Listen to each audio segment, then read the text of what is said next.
Hello বন্ধুরা, আসসালামু আলাইকুম। তোমরা সকলে কেমন আছো? আশা করি তোমরা সকলেই ভালো আছো।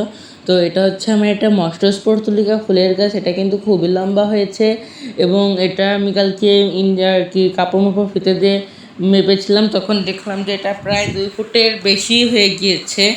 আর এটা হচ্ছে আমি রিপোর্টিং করব, সেজন্য আমি এরকমভাবে উঠিয়ে রেখেছি। আরও কিছু আপডেট দেবো তোমাদেরকে। দেখো, এখানে আমি একটা বোতল কেটে সেটার মধ্যে মস্টস্পোর তুলিকা লাগিয়েছি। দেখো কত সুন্দর লাগছে। আর এটার মধ্যে হচ্ছে আমি শ্যাওলা এবং পানি মাটি দিয়ে মিক্স করে রেখেছি। এটার মধ্যে হচ্ছে আমি শাপলা লাগাবো যখন শাপলা গাছ বের হবে।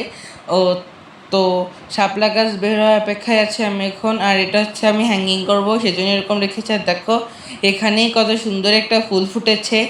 তো তারপরে এই যে এইখানে হচ্ছে দেখো একটা তরুলতা গাছ আমি এরকম করেছি এবং আমার পরীক্ষা শুরু হয়ে গেছে, সেজন্য আমি ভিডিও আপলোড করতে পারছি না। এখন থেকে প্রতিদিন আমি ভিডিও আপলোড করবো। বাই।